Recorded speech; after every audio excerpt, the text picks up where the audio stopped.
Emma, I have cancer. My sister Olivia's voice cracked through the phone during my baby shower. The doctors say it's serious. I need mom here now. The cupcake I was holding fell to the floor, blue frosting splattering like tiny clouds across my kitchen tiles. My mother, who had been arranging gifts on the table, immediately grabbed her purse. I'm so sorry, honey, she said, already heading for the door. Olivia needs me. You understand, right? You've always been the stronger one. I'm Alexandra, and at 32, I was 7 months pregnant with my first child after 3 years of fertility treatments. The baby shower was supposed to be my moment, a celebration of the miracle growing inside me. Instead, I watched as every guest, led by my mother, rushed out to support my 28-year-old sister in her time of need. That was 8 months ago. Now, I stood in my office at Cedar Valley Children's Hospital, staring at the job application on my desk. As head of pediatric nursing, I oversaw all new hires. The name at the top of the resume made my blood run cold: Olivia Mitchell. She's perfect for the position, my supervisor, Dr. Thompson, said enthusiastically. Top grades in nursing school, excellent recommendations, and she has a personal connection. She's a cancer survivor. I felt the room spin slightly. Cancer survivor. Yes, she mentioned overcoming lymphoma last year. Such an inspiring story. I think she'd be wonderful with our young patients. Last year, when I was pregnant, when she called during my baby shower, sparking a chain of events that left me celebrating one of the most important moments of my life alone. I remembered the weeks that followed. My mother moved in with Olivia to help her through treatments. When I went into early labor at 35 weeks, Mom was at Olivia's chemotherapy session. My husband Jack had to drive me to the hospital while I clutched my phone, listening to Mom's voicemail message for the 5th time. I thought she'd be here by now, I whispered to Jack as contractions ripped through me. Focus on our baby, he said, squeezing my hand. That's all that matters right now. Little Lucas arrived after 18 hours of labor. My mother showed up 2 days later, full of apologies and stories about how hard things were for Olivia. The treatments are so draining, she said, barely glancing at her grandson. Olivia needs so much support right now. You understand, don't you? You're doing fine. You have Jack. Now, staring at Olivia's application, pieces started falling into place. The vague details about her treatment, the way she'd avoided specific questions about her doctors, the mysterious recovery that happened just weeks after Lucas was born. Alex, Dr. Thompson's voice snapping back to the present. Should I schedule her interview? I'll handle this one personally, I said, my voice steadier than I felt. The next morning, Olivia walked into my office, freezing when she saw me behind the desk. She'd always been the pretty one, the dramatic one, the one who needed saving. But now she looked small, uncertain. Alex, she stammered. I didn't know you were head of pediatric nursing. Yes, for the past 3 years. I gestured to the chair across from me. Please sit. Tell me about your experience with cancer treatment. She paled slightly but sat down. It was tough, but I'm better now. Which hospital did you receive treatment at? Different ones, for second opinions.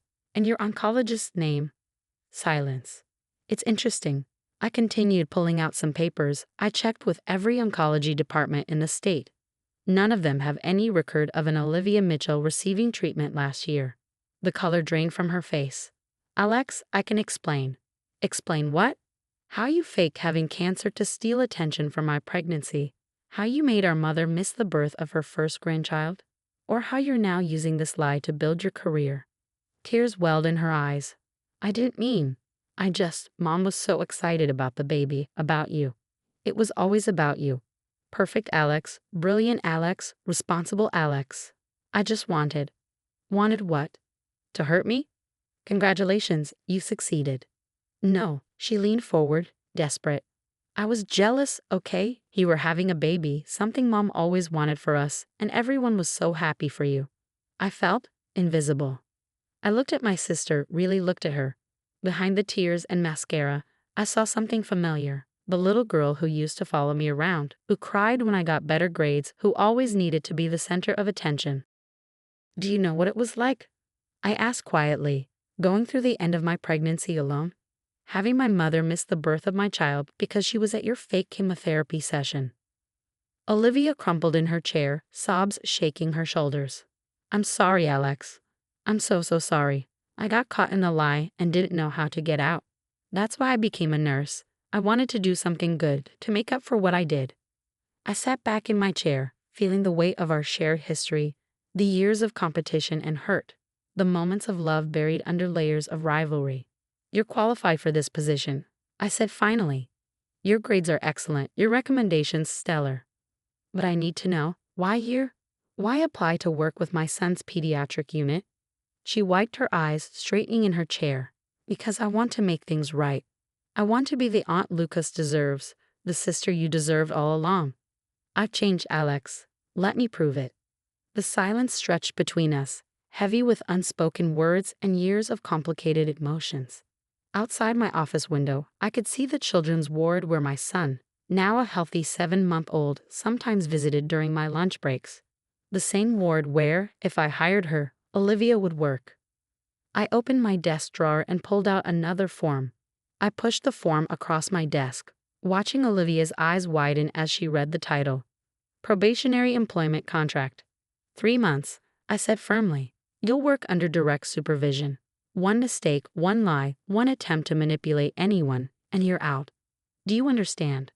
She nodded quickly, hands trembling as she reached for a pen. I won't let you down, Alex, I promise. Don't promise me, I replied, show me. The next few weeks were a strange dance of professional distance and personal history. Olivia threw herself into the work, arriving early, staying late, taking on the most challenging cases with a dedication that surprised even me. But the real test came when our mother decided to make an unexpected visit to the hospital. I was reviewing patient charts when I heard her familiar voice echoing down the hallway. My brave girl, working with sick children after everything you've been through. My stomach clenched. Of course, Mom still believed the cancer story. I stepped into the hallway, ready to intervene, when Olivia's response stopped me. Mom, she said clearly, we need to talk. There's something I have to tell you.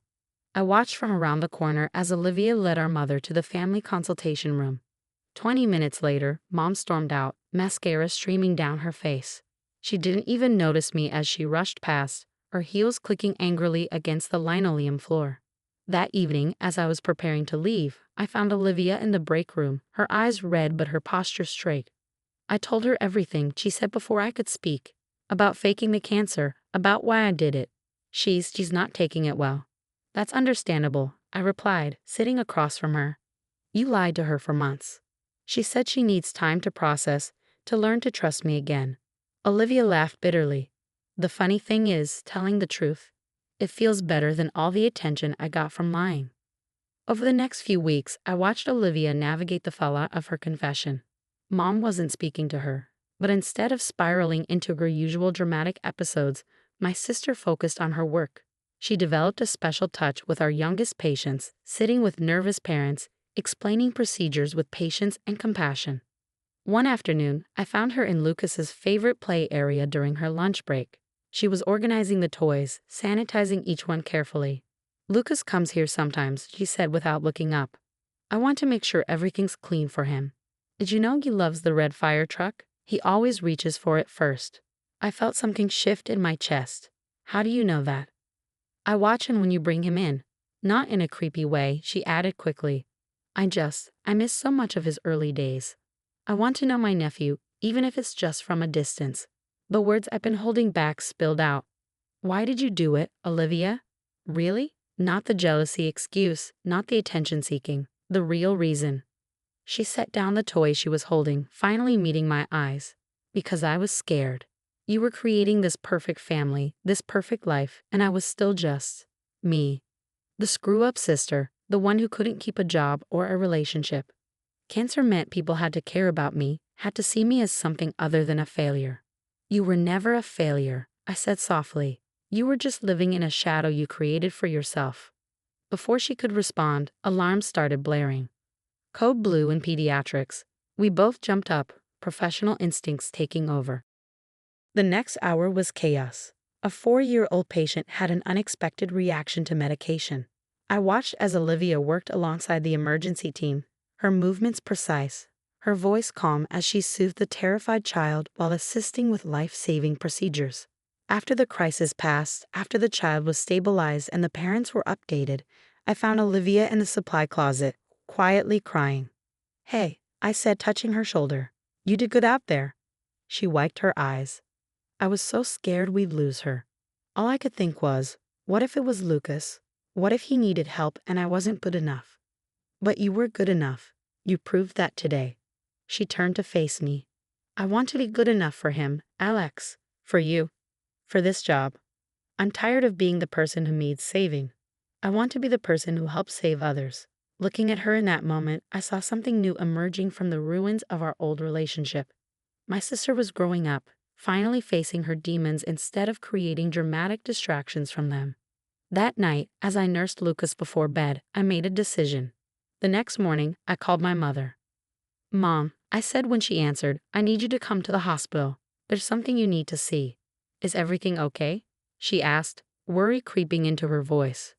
Is Lucas all right? Everyone's fine. Just come at noon. And Mom, keep an open mind.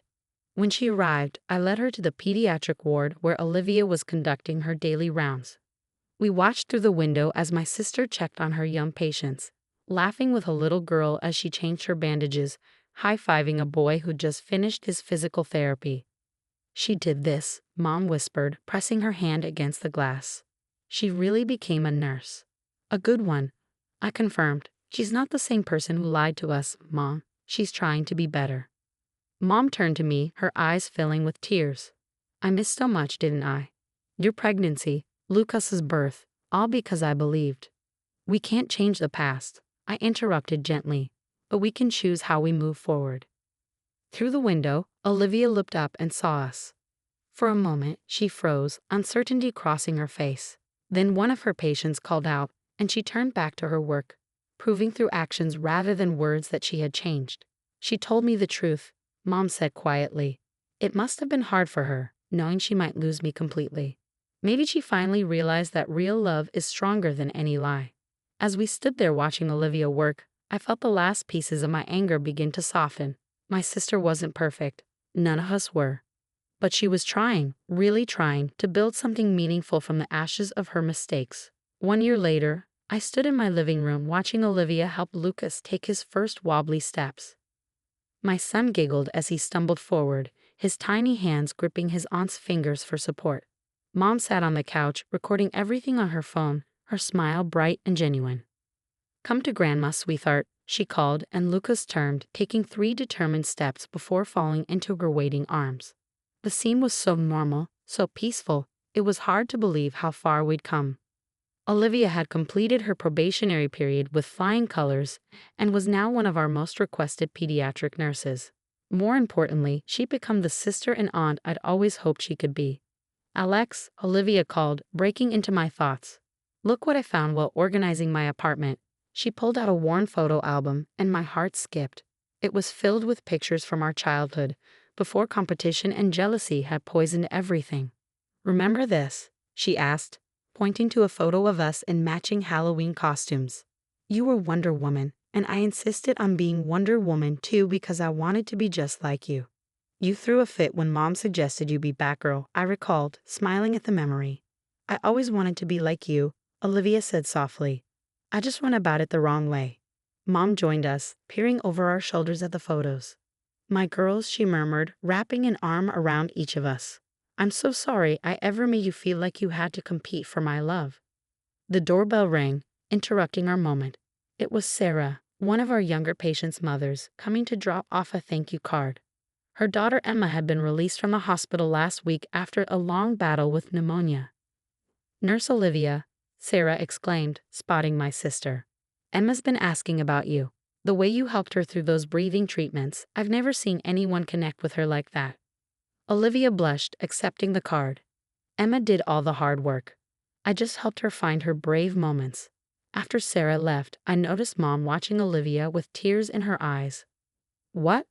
Olivia asked, self-conscious under our mother's gaze. I just realized something, Mom said. You didn't need to fake an illness to be special, sweetheart. You already had this gift inside you. That evening, as we sat around my dining table sharing dinner, Lucas babbling happily in his high chair, I thought about the journey that had brought us here. The baby shower that had emptied out, the lonely pregnancy, The birth without my mother. All painful memories, but no longer defining ones. I have something to tell you both, Olivia announced, setting down her fork.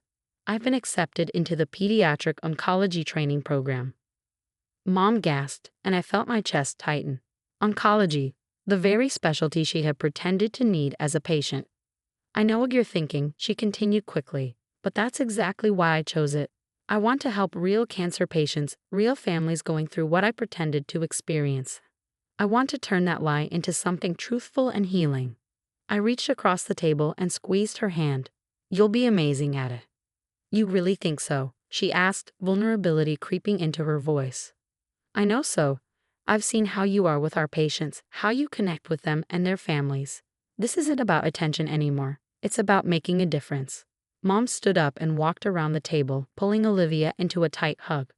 I'm so proud of who you're becoming, she whispered.